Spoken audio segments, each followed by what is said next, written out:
Hey everybody, welcome to Disruptive Nation, and today we're going to be interviewing David Wanetick, the CEO and founder of Disruptive Nation. Hey David, how's it going? I'm doing well, thank you. Great. So why don't you just tell the audience a little bit about Disruptive Nation? What's the mission of Disruptive Nation?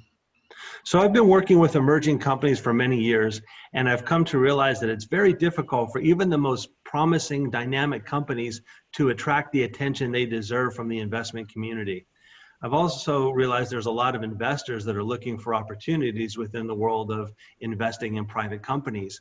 So the mission of Disruptive Nation is simply to provide a platform where very young, dynamic companies can introduce themselves to the investment community. So how do you go about profiling the companies that you select? So our research analysts conduct a lot of research into rapidly growing industries, promising industries. So we come to learn about some of the intriguing companies in rapidly growing spaces.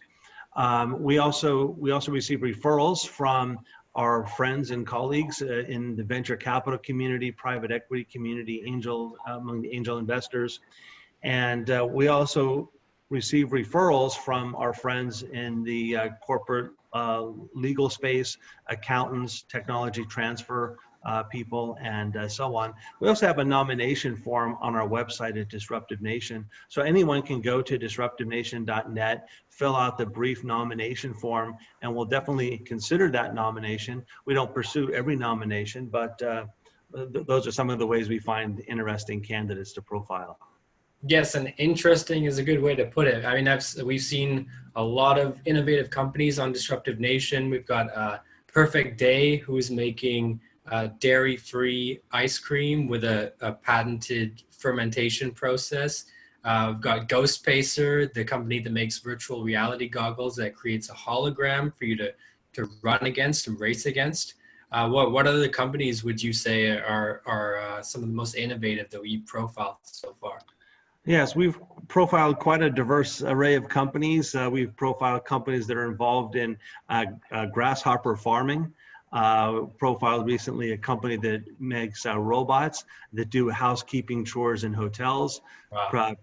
Profiled another company that turns dialyzers into water purification devices, and actually done quite a bit on water purification. Another company manufactures all-terrain vehicles that double as water purification machines. So these water purification vehicles can be parachuted into areas that have been affected by typhoons or floods, and the vehicle itself turns the dirty water into purified drinking water. And that's another example of the intriguing companies that we profile. Okay. Wow. So a lot of intriguing companies. Once you've selected a company, how do you prepare the profile? So we assign a senior analyst to cover that company. Typically, that senior analyst has some industry expertise. The analyst further researches the industry, researches the company, and then conducts an interview with the senior management team of that company. And then the analyst writes the profile. We do send the write-up to the company, not for them to edit or for them to change materially, but simply to check to make sure that there's no large factual errors. And what would you say is the number one thing that you try to communicate when you're publishing these profiles? So every company that we write about is unique. So we try to articulate the unique value drivers that the companies bring to the table. In some cases, we focus on the industry, discuss the growth drivers behind the industry's growth. We talk about the unique value proposition that company brings within that industry, basically talk about the products it offers, how it produces those products, how it's competitive against others in that space. Talk maybe about the pricing strategies, any IP protection the company has could be discussed. Right. And how do the economics of Disruptive Nation work? I mean, how does the site make money? So the site is very clean. If you've seen the site, it's very clean. There's no advertising on Disruptive Nation. Our analysts have to get paid for the hard work that they do. So the companies pay for the analyst time. They don't pay for the article, they pay for the time. So companies pay for 4 hours of an analyst time, and the analyst goes through the process that I just mentioned. and that's how revenue comes in.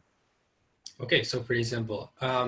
What would you say if a company came to you and expressed, regret, or they didn't like the profile that you prepared? What would you do then? Yeah, that almost never happens. Maybe once every 2 or 3 years, a company wants us to embellish and exaggerate Right. and commit puffery. We wouldn't do that. We wouldn't feel comfortable doing that. So what we would do is we just say that, look, we won't publish the article. If you're not happy with it, we won't publish it. We'll give you the article. We'll give you all of the rights to the article, and the company can do with that article what they want. If they want to exaggerate and embellish and add 6 zeros to all the numbers that we mentioned, that's their business. They can do what they want as long as they don't associate Disruptive Nation with their edited version of the article. Okay, so I mean that sounds like a good policy. You're maintaining your integrity. You're making sure that the research is supported by facts. And then if the company doesn't like it, they can just veto it and say that we don't want you to publish it. That's correct. Again, that rarely ever comes up, but if it were to come up, that's how we would handle it. Okay, and so to me, Disruptive Nation seems like an alternative to a public relations firm. And there are pros and cons of each approach. I mean, a public relation firm would typically cost tens of thousands of dollars. It's quite time consuming. There's no real guarantee that you would get any kind of product or media result from that investment. Whereas Disruptive Nation is, an affordable option in comparison, and the company is left with a profile that they can use. What would you say about the sort of differences between a public relations firm and the Disruptive Nation route? Yeah, so again, it's very difficult for most dynamic, young, privately funded companies to gather the attention that they deserve. They can certainly go to a public relations firm or an investor relations firm, and there's some very good ones, and we work with many of them, but they are expensive. As you mentioned, they can cost an easy $10,000 a month. They typically seek 3-month commitments from clients. There's no guarantee what will come out of their efforts over those 3 months. Maybe media attention will be gained, but the attention may not be favorable to the client company. Whereas with Disruptive Nation, it's much more expedient. An article can be prepared in 4 to 8 hours of an analyst time. So article can be prepared within a week. And on the contrary, it may take more than a week to just negotiate the contract with an IR or PR firm. So we have an alternative, a much less expensive, much more expedient alternative to companies that are looking to articulate their story to the investment community. And is it true that they get a book that you've written for free, the companies that you profile? Yeah, so I've written 7 books. One of the books is called The Strategic Negotiator, a manual for negotiating at the elite level. It's 800 pages. It's the world's most voluminous book on negotiations, and we won endorsements from senior executives at very large companies like IBM, Google, Microsoft, Hewlett-Packard, DuPont, Saudi Aramco, Nikon, and AkzoNobel, and others. So the book is very helpful to senior executives and investors that have to negotiate transactions, whether they're capital raises or licensing agreement, patent sales, selling their companies, negotiating joint ventures. The book is 800 pages. It's retails for $795. So we want our clients to be successful, not only in our efforts to get them more visibility, but we want them to be successful in the transactions that they negotiate. So we're happy to give the book away to clients. Wow. So, I mean, you've said that Disruptive Nation is a more affordable route. You're throwing in a $795 book for free. It doesn't seem like you're making a fortune off of these kinds of services.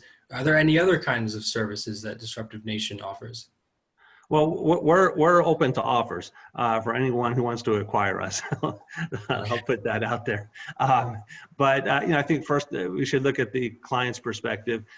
We shouldn't undervalue the benefits they get from being introduced to the investment community through the articles that we write about their companies. Also, we prepare PDF versions of the articles we write and give the client full access to those PDF versions. So they can put those PDFs on their website, they can email them out, they can print copies from the PDFs. So there's a lot of value there. I've valued companies for over 25 years. So our firm prepares a lot of company valuation reports, patent valuation reports.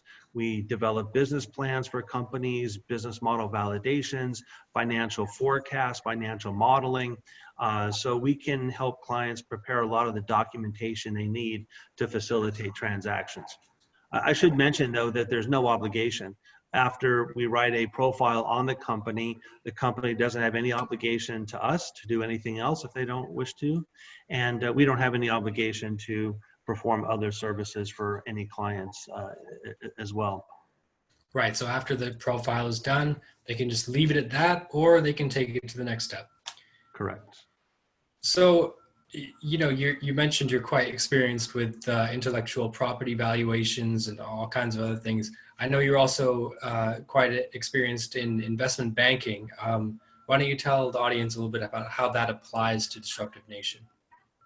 Yeah, so the bottom line there is I am an investment banker with a regional investment bank, rapidly growing. We have affiliates in about 25 countries all over the world, so we have a pretty global reach. We're mostly active in selling companies and in doing capital raises at the B round and beyond.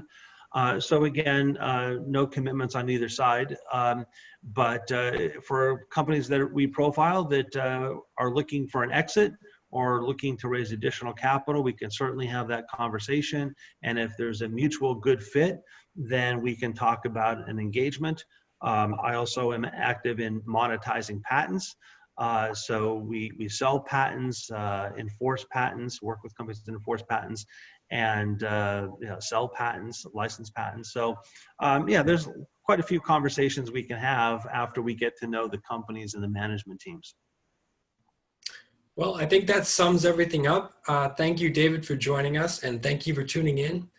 If you'd like to see more content, please subscribe and check out our website, disruptivenation.net. Thank you. Thank you, Elliot.